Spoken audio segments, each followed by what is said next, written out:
Que votre cœur ne se trouble point. Croyez en Dieu et croyez en moi. Il y a plusieurs demeures dans la maison de mon Père. Si cela n'était pas, je vous l'aurais dit. Je vais vous préparer une place. Et lorsque je m'en serai allé, et que je vous aurai préparé une place, je reviendrai et je vous prendrai avec moi, afin que là où je suis, vous y soyez aussi. Vous savez où je vais, et vous en savez le chemin. Thomas lui dit, Seigneur, nous ne savons où tu vas. Comment pouvons-nous en savoir le chemin ? Jésus lui dit, je suis le chemin, la vérité et la vie. Nul ne vient au Père que par moi. Si vous me connaissiez, vous connaîtriez aussi mon Père, et maintenant vous le connaissez et vous l'avez vu. Philippe lui dit, Seigneur, montre-nous le Père, et cela nous suffit.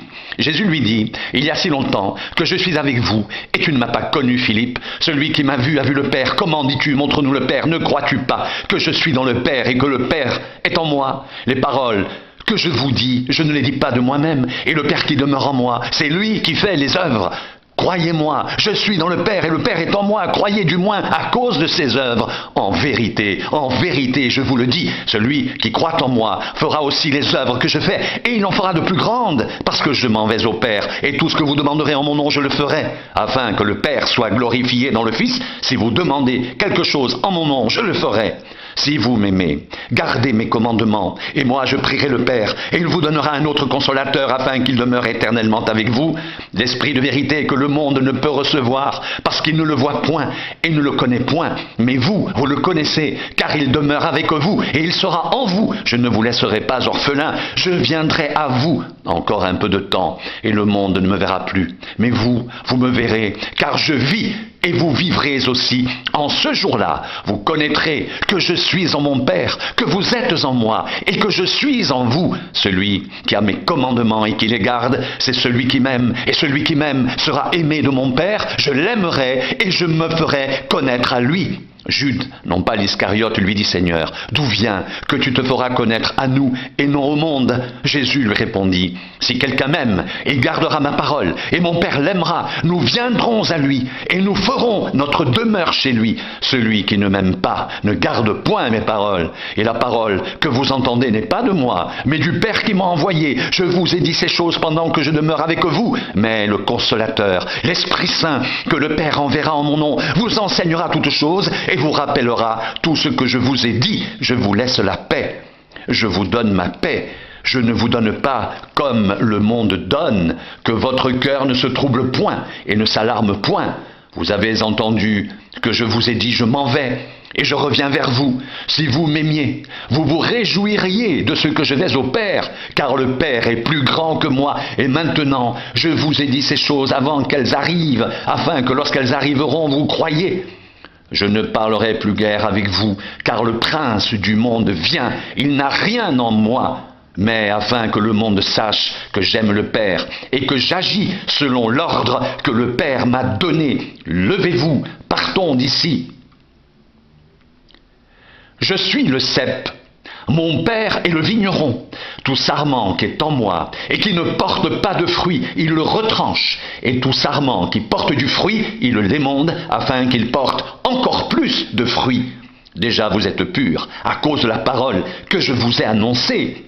Demeurez en moi, et je demeurerai en vous, comme le sarment ne peut de lui-même porter de fruits s'il ne demeure attaché au cep. Ainsi, vous ne le pouvez pas non plus si vous ne demeurez en moi. Je suis le cep, vous êtes les sarments. Celui qui demeure en moi et en qui je demeure porte beaucoup de fruits, car sans moi, vous ne pouvez rien faire. Si quelqu'un ne demeure pas en moi, il est jeté dehors comme le sarment et il sèche, puis on le ramasse, on le jette au feu et il brûle. Si vous demeurez en moi et que mes paroles demeurent en vous, demandez ce que vous voudrez et cela vous sera accordé. Si vous portez beaucoup de fruits, c'est ainsi que mon Père sera glorifié et que vous serez mes disciples. Comme le Père m'a aimé, je vous ai aussi aimé. Demeurez dans mon amour. Si vous gardez mes commandements, vous demeurerez dans mon amour. De même que j'ai gardé les commandements de mon Père et que je demeure dans son amour, je vous ai dit ces choses, afin que ma joie soit en vous et que votre joie soit parfaite. C'est ici mon commandement. Aimez-vous les uns les autres comme je vous ai aimé. Il n'y a pas de plus grand amour que de donner sa vie pour ses amis.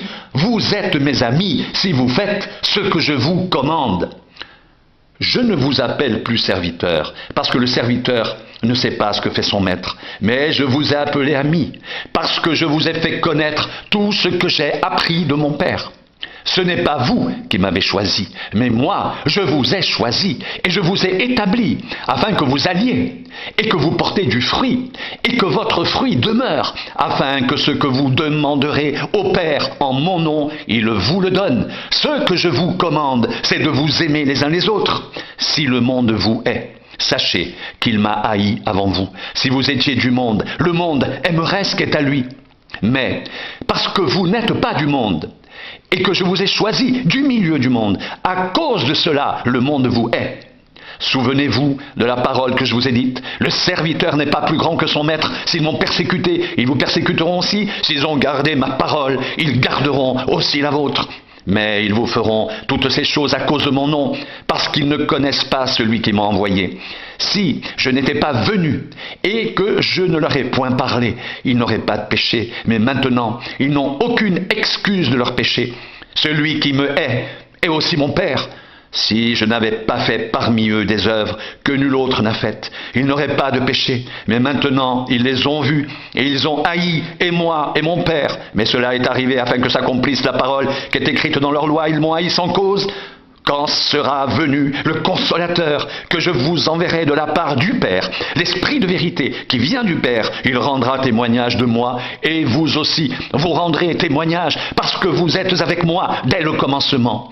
Je vous ai dit ces choses, afin qu'elles ne soient pas pour vous une occasion de chute. Ils vous excluront des synagogues, et même l'heure vient où quiconque vous fera mourir croira rendre un culte à Dieu, et ils agiront ainsi, parce qu'ils n'ont connu ni le Père ni moi. Je vous ai dit ces choses, afin que lorsque l'heure sera venue, vous vous souveniez que je vous les ai dites. Je ne vous en ai pas parlé dès le commencement, parce que j'étais avec vous. Maintenant, je m'en vais vers celui qui m'a envoyé, et aucun de vous ne me demande où vas-tu. Mais parce que je vous ai dit ces choses, la tristesse a rempli votre cœur. Cependant, je vous dis la vérité, il vous est avantageux que je m'en aille, car si je ne m'en vais pas, le Consolateur ne viendra pas vers vous, mais si je m'en vais, je vous l'enverrai, et quand il sera venu, il convaincra le monde en ce qui concerne le péché, la justice et le jugement. En ce qui concerne le péché, parce qu'il ne croit pas en moi, la justice, parce que je vais au Père, et que vous ne me verrez plus, le jugement, parce que le prince de ce monde est jugé. J'ai encore beaucoup de choses à vous dire, mais vous ne pouvez pas les porter maintenant. Quand le Consolateur sera venu, l'Esprit de vérité, il vous conduira dans toute la vérité, car il ne parlera pas de lui-même, mais il dira tout ce qu'il aura entendu, et il vous annoncera les choses à venir. Il me glorifiera, parce qu'il prendra de ce qui est à moi, et vous l'annoncera. Tout ce que le Père a est à moi. C'est pourquoi j'ai dit qu'il prend de ce qui est à moi, et qu'il vous l'annoncera. Encore un peu de temps, et vous ne me verrez plus. Puis encore un peu de temps, et vous me verrez, parce que je vais au Père. Là-dessus, quelques-uns de ses disciples dirent entre eux, que signifie ce qu'il nous dit? Encore un peu de temps, et vous ne me verrez plus. Et puis encore un peu de temps, et vous me verrez, parce que je vais au Père. Ils disaient donc, que signifie ce qu'il dit? Encore un peu de temps? Nous ne savons de quoi il parle. Jésus, sachant qu'ils voulaient l'interroger, leur dit, vous vous questionnez les uns les autres sur ce que j'ai dit, encore un peu de temps, et vous ne me verrez plus, et puis encore un peu de temps, et vous me verrez. En vérité, je vous le dis, vous pleurerez, et vous vous lamenterez, et le monde se réjouira. Vous serez dans la tristesse, mais votre tristesse se changera en joie. La femme, lorsqu'elle enfante, éprouve de la tristesse, parce que son heure est venue, mais lorsqu'elle a donné le jour à l'enfant, elle ne se souvient plus de la souffrance à cause de la joie qu'elle a de ce qu'un homme est né dans le monde. Vous donc aussi, vous êtes maintenant dans la tristesse, mais je vous reverrai, et votre cœur se réjouira, et nul ne vous ravira votre joie. En ce jour-là, vous ne m'interrogerez plus sur rien. En vérité, je vous le dis, ce que vous demanderez au Père, il vous le donnera en mon nom. Jusqu'à présent, vous n'avez rien demandé en mon nom. Demandez, et vous recevrez, afin que votre joie soit parfaite. Je vous ai dit ces choses en parabole. L'heure vient où je ne vous parlerai plus en parabole, mais où je vous parlerai ouvertement du Père. En ce jour, vous demanderez en mon nom, et je ne vous dis pas que je prierai le Père pour vous, car le Père lui-même vous aime, parce que vous m'avez aimé, et que vous avez cru que je suis sorti de Dieu. Je suis sorti du Père, et je suis venu dans le monde. Maintenant, je quitte le monde et je vais au Père. Ses disciples lui dirent, « Voici, maintenant tu parles ouvertement, et tu n'emploies aucune parabole. Maintenant nous savons que tu sais toutes choses, et que tu n'as pas besoin que quelqu'un t'interroge. C'est pourquoi nous croyons que tu es sorti de Dieu. » Jésus leur répondit, « Vous croyez maintenant, voici l'heure vient. Il est déjà venu, où vous serez dispersés chacun de son côté, et où vous me laisserez seul. Mais je ne suis pas seul, car le Père est avec moi. Je vous ai dit ces choses afin que vous ayez la paix en moi. Vous aurez des tribulations dans le monde, mais prenez courage, j'ai vaincu le monde. » Après avoir ainsi parlé, Jésus leva les yeux au ciel et dit, « Père, l'heure est venue, glorifie ton Fils, afin que ton Fils te glorifie. Selon que tu lui as donné pouvoir sur toute chair, afin qu'il accorde la vie éternelle à tous ceux que tu lui as donnés. Or, la vie éternelle, c'est qu'ils te connaissent, toi, le seul vrai Dieu, et celui que tu as envoyé, Jésus-Christ. Je t'ai glorifié sur la terre. J'ai achevé l'œuvre que tu m'as donné à faire. Et maintenant, toi, Père, glorifie-moi auprès de toi de la gloire que j'avais auprès de toi avant que le monde soit. J'ai fait connaître ton nom aux hommes que tu m'as donnés du milieu du monde. Ils étaient à toi, et tu me les as donnés. Et ils ont gardé ta parole. Maintenant, ils ont connu que tout ce que tu m'as donné vient de toi, car je leur ai donné les paroles que tu m'as données, et ils les ont reçues. Et ils ont vraiment connu que je suis sorti de toi, et ils ont cru que tu m'as envoyé. C'est pour eux que je prie. Je ne prie pas pour le monde, mais pour ceux que tu m'as donnés, parce qu'ils sont à toi, et tout ce qui est à moi est à toi, et tout ce qui est à toi est à moi, et je suis glorifié en eux. Je ne suis plus dans le monde, et ils sont dans le monde, et je vais à toi. Père Saint, garde-les en ton nom que tu m'as donné, afin qu'ils soient un comme nous. Lorsque j'étais avec eux dans le monde, je les gardais en ton nom. J'ai gardé ceux que tu m'as donnés. Et aucun d'eux ne s'est perdu, sinon le fils de perdition, afin que l'écriture soit accomplie. Et maintenant je vais à toi, et je dis ces choses dans le monde, afin qu'ils aient en eux ma joie parfaite. Je leur ai donné ta parole, et le monde les a haïs, parce qu'ils ne sont pas du monde, comme moi, je ne suis pas du monde. Je ne te prie pas de les ôter du monde, mais de les préserver du malin. Ils ne sont pas du monde comme moi, je ne suis pas du monde. Sanctifie-les par ta vérité, ta parole est la vérité. Comme tu m'as envoyé dans le monde, je les ai aussi envoyés dans le monde, et je me sanctifie moi-même pour eux, afin qu'eux aussi soient sanctifiés par la vérité.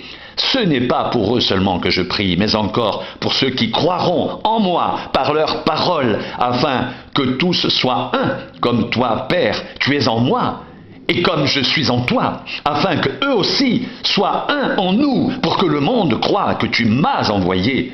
Je leur ai donné la gloire que tu m'as donnée, afin qu'ils soient un, comme nous sommes un, moi en eux, et toi en moi, afin qu'ils soient parfaitement un, et que le monde connaisse que tu m'as envoyé, et que tu les as aimés comme tu m'as aimé. Père, je veux que là où je suis, ce que tu m'as donné, soit aussi avec moi, afin qu'ils voient ma gloire, la gloire que tu m'as donnée, parce que tu m'as aimé avant la fondation du monde. Père juste, le monde ne t'a point connu, mais moi je t'ai connu, et ceux-ci ont connu que tu m'as envoyé. Je leur ai fait connaître ton nom, et je le leur ferai connaître, afin que l'amour dont tu m'as aimé soit en eux, et que je sois en eux.